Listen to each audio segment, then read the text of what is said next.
మండల మకర విళక్కు సీజన్ ప్రారంభమైన తొలి నాళ్లలోనే రద్దీ విపరీతంగా పెరిగింది.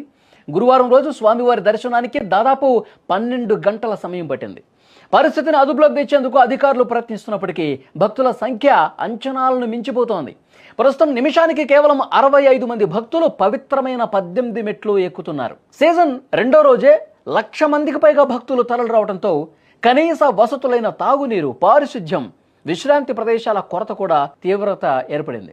పూర్తిగా అక్కడ ఇసుకేస్తే రాలనంత మంది భక్తులు కొన్ని చోట్ల కనిపిస్తూ ఉన్నారు. కిలోమీటర్ల మేర బారులు తీరినటువంటి భక్తులు అసంతృప్తి వ్యక్తం చేస్తూ ఉన్నారు.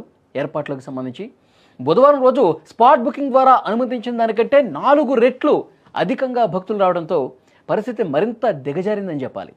భక్తుల రద్దీ, అధికారుల వైఫల్యంపై కేరళ హైకోర్టు తీవ్ర ఆగ్రహం వ్యక్తం చేసింది. కనీసం 6 నెలల ముందు నుంచే ఎందుకు ప్రణాళిక సిద్ధం చేసుకోలేదని అధికారులను ప్రశ్నించింది.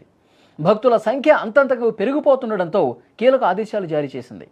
ఇకపై రోజుకు గరిష్టంగా 75,000 మంది భక్తులకు మాత్రమే దర్శనం కల్పించాలని ట్రావెన్కోర్ దేవస్థానం బోర్డును ఆదేశించింది.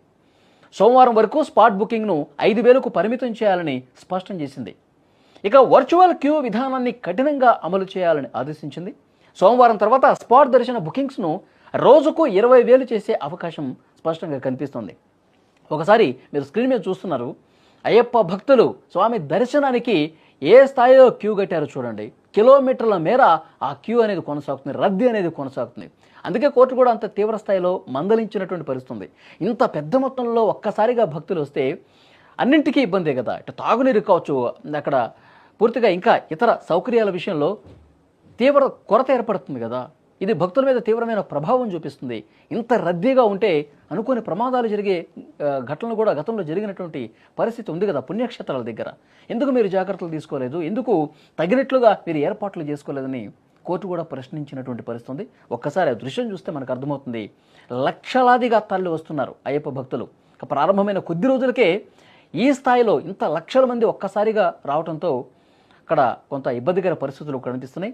అయితే చిన్న స్వాములు ఎవరైతే ఉన్నారో వాళ్ళు చాలా అంటే చాలా ఇబ్బంది పడుతున్నటువంటి పరిస్థితి ఉంది. చిన్న స్వాముల్ని తీసుకురావటం, అంత రద్దీలో తీసుకురావడంతో ఎక్కడ ఏం ప్రమాదం జరుగుతుందో ఒక భయం, ఒక ఆందోళన కూడా చాలా మందిలో కనిపిస్తుంది.